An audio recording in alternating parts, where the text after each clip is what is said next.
Welcome to the first 90 days, a series about how to get grounded, build confidence, and use AI to work smarter in a new role. I'm Emily, and this first episode is called Cracking the Code. Day one was a lot. New badge, new laptop, new acronyms, new everything. So if you're in your first 30 days too, this one is for you. One thing nobody tells you, Microsoft has its own language. FY cycles, V teams, one-on-ones, skip levels. I felt like I was learning a second language. Here's what helped me get fluent faster.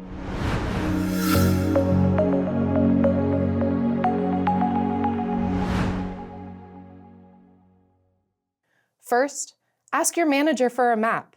Who are the key stakeholders? Who influences decisions? Who do you need to align with early on? Second, watch before you jump in. Spend time in Teams channels. Pay attention to tone. And notice how people share updates, ask questions, and make decisions. You are not behind if you don't understand everything right away. You're learning the system. Okay, so real talk. I joined a team that had been in flight for months. There were 200 plus messages in Teams channels that I had to read, and I'm not going to lie, it was overwhelming. So here's what I did instead of panic scrolling. First, I went to the channel. In this case, it's our Project X channel. You can see there's a ton of activity in here. Normally, I'd have to read all of this to figure out what's going on. But watch what happens when I click this Copilot icon up here in the top right. It opens a chat right inside of the channel.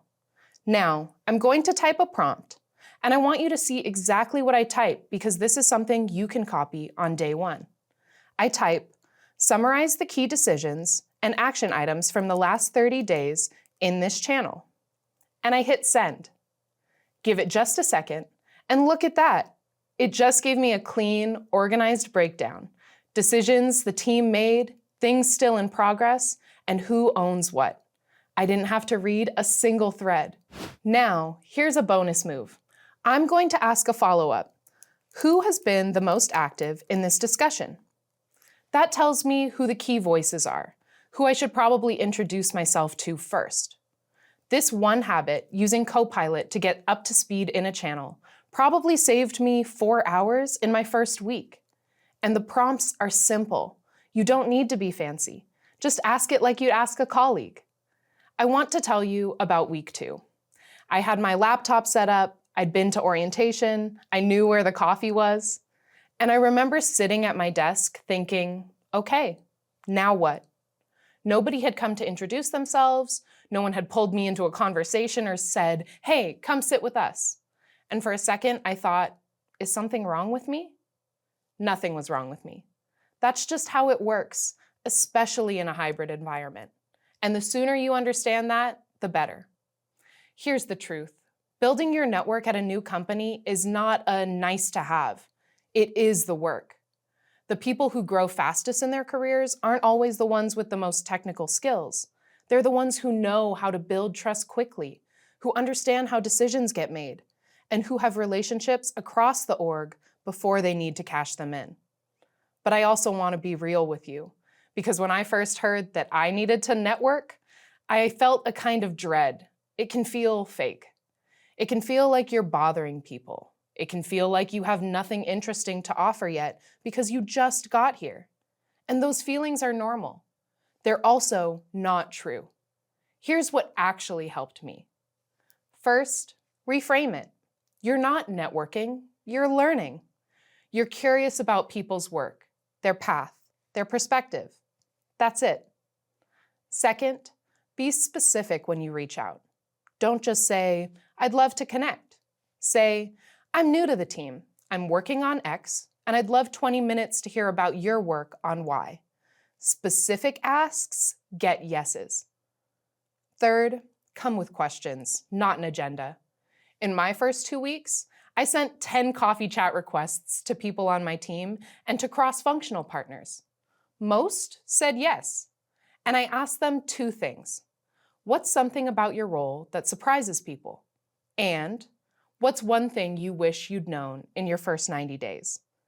Those conversations were gold, not just for what I learned, but because people remember that you asked.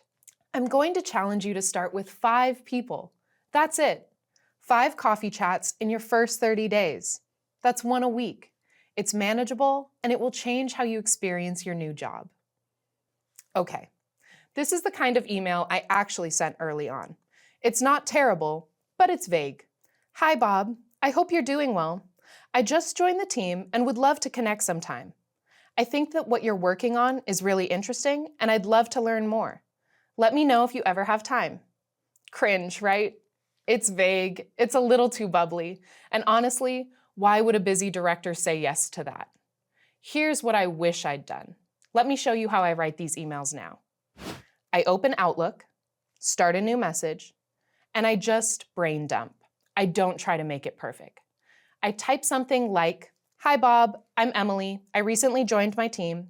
I've been looking at your work on Project Y, and I think there's some overlap with what I'm doing on Project X. Would you have 20 minutes for a coffee chat in the next couple of weeks?" It's a little rough, but it has all the right parts. Now, I'm bringing in Copilot. My first prompt, I ask it to make more concise and professional. Watch what comes back. It tightens everything up, cuts the filler, and the ask is cleaner. But I want to check the tone, so I ask Copilot to make it warm but direct. Not stiff, not overly casual, that middle ground that's hard to hit when you're nervous. Now here's a step a lot of people skip.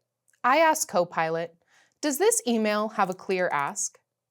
It'll tell you if your call to action is buried or weak, and 9 times out of 10, it is. Last step, I ask it to write me a short subject line because no one opens up a vague subject line. And that's it. 4 prompts. The whole thing takes maybe 3 minutes, and you're sending something you'd actually be proud of. So let's bring this together. In this episode, we covered that your first 30 days aren't about having all the answers. They're about understanding how things work. You learned how to read culture, how to build early relationships, and how to use AI to get up to speed faster and communicate more clearly. In part 2, Building the Bench, we shift from learning the environment to managing your work, building momentum, and making your contributions visible. I'll see you there.